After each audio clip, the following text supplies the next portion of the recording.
Hi everyone, welcome to our YouTube channel ஆர்வம் குல். இந்த சேனலில் நம்ம நிறைய இங்கிலீஷ் ஸ்டோரிஸ், தமிழ் கதைகள், kids activities, games, story spinning இப்படி நிறைய டாபிக்ஸ் பார்த்துட்ருக்கோம். இந்த சேனல் உங்களுக்கு பிடிச்சிருந்ததுன்னா கண்டிப்பாக வீடியோஸ்லாம் லைக் பண்ணி, ஷேர் பண்ணி, சப்ஸ்கிரைப் பண்ணுங்கள். நம்ம இன்னைக்கு ஒரு நல்ல தமிழ் ஸ்டோரி பார்க்க போகிறோம். இந்த ஸ்டோரி டைம் ஸ்டோரியாக சொல்லலாம், இல்லைனா கேஷுவலாக நம்ம பசங்களோட விளையாடிட்டு இருக்கும் போது சொல்லலாம். இது ஒரு நல்ல ஸ்டோரி. ஸோ நம்ம குயிக்காக இந்த ஸ்டோரிக்குள்ளே போயிடலாம். முன்னாடி காலத்தில் ஒரு சிங்கராஜா இருந்தாராம். அவர் பேர் ஷேர்கான். அவருக்கு கம்பீரமாக உடல் இருந்ததாம். ஷேர்கானுக்கு 2 நண்பர்கள் இருந்தாங்களாம். அதில் ஒரு நண்பன் நரி, இன்னொரு நண்பன் காகம். இந்த 2 நண்பர்களுமே ஷேர்கான் வேட்டையாட போகும்போது கூடவே போவாங்களாம். நம்ம சிங்கம் ஷேர்கான் சூப்பராக வேட்டையாடுவான்.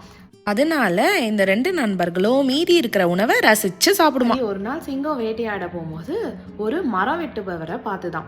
அந்த மரம் வெட்டுபவர் நல்ல உயரமா, நல்ல ஸ்ட்ராங்கா இருந்தாராம். சிங்கம் என்ன பண்ணுச்சா, ஆஹா இன்னைக்கு ஒரு நல்ல வேட்டை கிடைச்சதே அப்படின்ட்டு ஒரு மரத்துக்கு பின்னாடி ஒளிஞ்சிருந்து அந்த மரம் வெட்டுபவரை வேட்டையாடுறதுக்காக வெயிட் பண்ணிட்டு இருந்ததாம். மரம் வெட்டுபவர் பிஸியா மரத்தை வெட்டிக்கிட்டே இருக்கும் போது திடீர்னு ஒரு புதர் வழியா ஒரு சத்தம் வரத கேட்டாரு. அந்த சத்தத்தை கேட்டதும் அவர் லைட்டா உஷாராயிட்டாரு. திடீர்னு பார்த்தா ஒரு சிங்கம் அந்த புதருக்கு பின்னாடி அவரை வேட்டையாடுறதுக்காக வெயிட் பண்றத பார்த்தாரு. அந்த மரம் வெட்டுபவர் பயங்கர புத்திசாலி. அவர் என்ன சொன்னாரா, சிங்கத்தை பார்த்த உடனே பெருசா எதுவும் ஷாக் ஆகாம சிங்கத்துக்கிட்ட சொன்னாரா, வணக்கம் ராஜா, உங்களை பார்த்ததுல எனக்கு ரொம்ப சந்தோஷம்னு சொன்னாராம். அந்த சிங்கத்துக்கு ரொம்ப அதிர்ச்சி ஆயிடுச்சான்.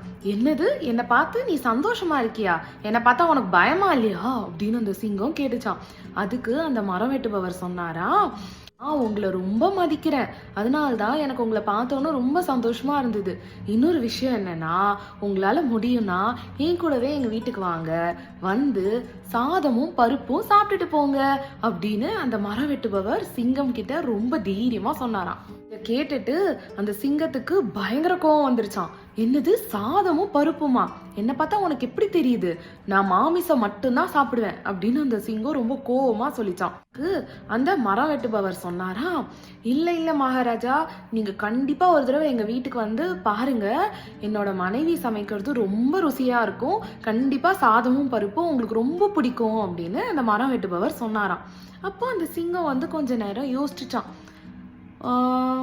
என்ன பண்றது அப்படின்னு யோசிச்சுட்டான். அதுக்கப்புறம் அந்த சிங்கத்துக்கு தோணுச்சா, நல்ல வேலை இன்னைக்கு அந்த நரியும் காகமும் என்னோட வந்திருந்ததுன்னா இந்த மரம் வெட்டுபவர் சொன்னதை கேட்டு என்னை கிண்டல் பண்ணி சிரின்னு சிரிச்சிருப்பாங்க அப்படின்னுச்சான். ஆனா சிங்கத்துக்கு ரொம்ப பசிச்சுதான்.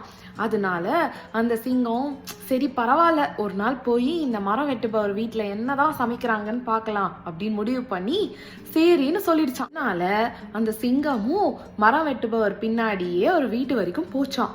மரம் வெட்டுபவரோட மனைவி வீடு வாசல்ல வந்து பார்த்தா சிங்கமும் மரம் வெட்டுபவரும் சேர்ந்து வந்துட்டு இருந்தாங்க. அவரோட மனைவி அதை பார்த்துட்டு, என்னடா இது, இவர் ஒரு சிங்கத்தோட வந்துட்டு இருக்காருன்னு பயங்கரமா பயந்து நடுக்கத்தோட நின்னுட்டு இருக்காங்க.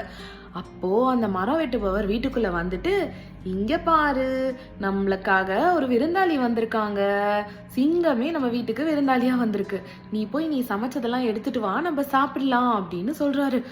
மனைவிக்கு பயங்கர அதிர்ச்சி ஆயிடுச்சு. என்னடா இது, ஒரு சிங்கத்துக்கு என்ன சாப்பாடு போட சொல்றாரேன்னு சொல்லிட்டு அவங்க பயங்கர நடுக்கத்தோட சரி நம்ம சாப்பாடு போடலாம் சிங்கத்துக்குன்ட்டு பரிமாற ஆரம்பிக்கிறாங்க. அவங்க கொடுத்த சாதத்தையும் பருப்பையும் அந்த சிங்கம் சாப்பிட ஆரம்பிக்குது. சாப்பிடும் போது பார்த்தா பயங்கர ருசியா பயங்கர டேஸ்டா இருந்தது. அந்த சிங்கம் சாப்பிடும் போதே என்னடா இது இவ்வளவு டேஸ்டா இருக்குன்னு அந்த தட்டுல கொடுத்த எல்லாத்தையும் நல்லா சாப்பிட்டு முடிச்சிருச்சு. சிங்கம் மரம் வெட்டுபவரை பார்த்து, ரொம்ப தேங்க்ஸ், இவ்வளோ டேஸ்டான சாப்பாடை நான் இது வரைக்கும் சாப்பிட்டதே இல்லை அப்படின்னு நன்றி சொல்லுச்சு. இந்த மரம் வெட்டுபவர் இதை கேட்டுட்டு ரொம்ப சந்தோஷமாயிட்டாராம். அவர் சிங்கத்துக்கிட்ட சொன்னாரா, நீங்க கவலைப்படாதீங்க, உங்களுக்கு எப்பெல்லாம் எங்க வீட்டு சாப்பாடு சாப்பிடணும்னு தோணுதோ நீங்க கண்டிப்பா இங்க வரலாம், தாராளமா நீங்க தினந்தோறும் கூட வரலாம். ஆனா நமக்குள்ள இருக்கிற இந்த நட்பை நீங்க யார்கிட்டயும் ஷேர் பண்ணக்கூடாது. அதாவது நீங்களும் நானும் ஃப்ரெண்ட்ஸ் ஆயிட்டோம் அப்படிங்கிறத உங்க ஃப்ரெண்ட்ஸ் கிட்டயோ இல்லை வேற யார்கிட்டயோ நீங்க கண்டிப்பா சொல்லக்கூடாது அப்படின்னு அவர் ஒரு நிர்பந்தனை வச்சாராம். இந்த சிங்கமும் யோசிச்சுட்டு சரி நான் யாருக்கிட்டயும் சொல்ல மாட்டேன் அப்படின்னு சத்தியம் பண்ணி கொடுத்துருச்சான். அன்னிலேருந்து அந்த சிங்கம் தினந்தோறும் அவர் வீட்டுக்கு போயிட்டு சாதம் பருப்பு காய்கறின்னு என்னென்னலாம் சமைக்கிறாங்களோ எல்லாத்தையும் போய் சாப்பிட்டுட்டு வந்துருச்சு. அதனால அது ரொம்ப சந்தோஷமா இருந்தது. ஆனா இந்த காகத்துக்கும் நரிக்கும் டவுட்டு, என்னடா இது ஒண்ணுமே சரியா இல்லையே, இந்த சிங்கம் வேட்டைக்கு போகவே மாட்டேங்குதே, ஆனா இந்த சிங்கம் பார்க்க நல்ல ஹெல்த்தியா தான் இருக்கு, சந்தோஷமா தான் இருக்கு, நம்ம தான் இவ்வளோ நாளா சாப்பிடாம வாடி போயிருக்கோம், என்ன விஷயம் தெரியலையேன்ட்டு ரொம்ப கன்ஃபியூஷன்ல இருந்தது. இதனால இந்த நரியும் காகமும் ஒரு பிளான் பண்ணாங்க. நம்ம கண்டிப்பா இந்த சிங்கம் பின்னாடியே ஃபாலோ பண்ணி போய் இந்த சிங்கம் என்னதான் பண்ணுது என்னதான் சாப்பிடுதுன்றத நம்ம பார்த்தே ஆகணும்னு சொல்லிட்டு அடுத்த நாள் அந்த சிங்கம் கிளம்புன உடனே பின்னாடியே இந்த நரியும் காகமும் ஃபாலோ பண்ண ஆரம்பிச்சுது.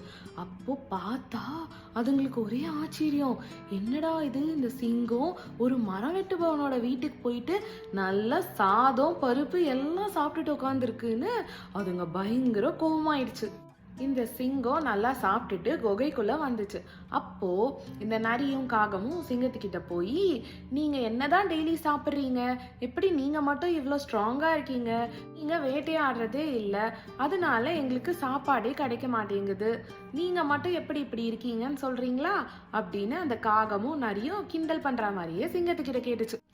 அதனால அந்த சிங்கம் நரிக்கிட்டையும் காகத்துக்கிட்டையும் சொல்லிச்சு, நான் இப்பெல்லாம் மாமிசம் சாப்பிட்றதே இல்லை, அது தவிர எனக்கு இப்போ ஒரு புது நண்பன் கிடைச்சிருக்கான், அவன் வீட்டுக்கு தான் நான் டெய்லி போய் சாப்பிட்டுட்டு இருக்கேன் அப்படின்னு சொல்லிச்சான். மிருகங்களுக்கு தான் சத்தியம்னா என்னன்னே தெரியாதே பெருசா, அதனால காகத்துக்கிட்டையும் நரிக்கிட்டையும் எல்லாத்தையும் சொல்லிடுச்சு. உடனே காகமும் நரியும் ரொம்ப ஆர்வமா இருந்தாங்க அந்த புது நண்பன் யாரு, அவங்க வீட்டுக்கு போய் அவங்கள பார்க்கணுன்ட்டு. ஆனா நரி கிட்ட கொஞ்சம் தந்திரமான பிளான்ஸும் இருந்தது. அந்த நரி வேற ரொம்ப நாளா சாப்பிடாம பசியில இருந்துச்சா, இந்த வேட்டையாடுபவனை எப்படியாவது நம்ம சாப்பிட்றணும், அவனோட மாமிசம் எப்படி இருக்கு நம்ம டேஸ்ட் பண்ணியே ஆகணும் அப்படின்னு அந்த நரி பயங்கரமா ஒரு பிளான் போடுச்சு. அடுத்த நாள் அந்த காகமும் நரியும் அந்த சிங்கத்துக்கு பின்னாடியே ஃபாலோ பண்ணி மரம் வெட்டுபவர் வீட்டுக்கு போச்சு. அப்போ அந்த மரம் வெட்டுபவர் இவங்க 3 பேரும் வரதை பார்த்து பயங்கரமா பயந்து முன்கூட்டியே ஒரு மரத்துக்கு மேல ஏறி உட்காந்துக்கிட்டாரு. இந்த சிங்கம் மரம் வெட்டுபவரோட வீட்டுக்கு போயிட்டு, மரம் வெட்டுபவரே சீக்கிரம் வெளியில வாங்க, நான் என் நண்பர்களோட வந்திருக்கேன், நண்பர்கள் உங்களை மீட் பண்ணணும்னு சொல்றாங்க அப்படின்னு ரொம்ப ஆர்வமா சொல்லிச்சு. அந்த மரம் வெட்டுபவர் தான் பயங்கரமான புத்திசாலியாச்சே, கண்டிப்பா கீழே இறங்கி வந்தா நரி அவரை கொன்னுடும்னு அவருக்கு தெரியும். அதனால அவர் சிங்கத்துக்கிட்ட சொன்னாரு, சிங்க நண்பா, நீ நம்மளோட சத்தியத்தை முறியடிச்சிட்ட, நான் யார்கிட்டயும் சொல்லக்கூடாதுன்னு சொல்லியும் நீ உன்னோட நண்பர்கள் கிட்டலாம் சொல்லி அவங்கள வீட்டுக்கு கூட்டிட்டு வந்திருக்க, அதனால இனிமே நம்ம 2 பேருமே நண்பர்களா இருக்க முடியாது, இனிமே நீ எங்க வீட்டுக்கு வராத அப்படின்னு அந்த மரம் வெட்டுபவர் சொன்னதும் சிங்கத்துக்கு ரொம்ப சோகமாயிடுச்சு.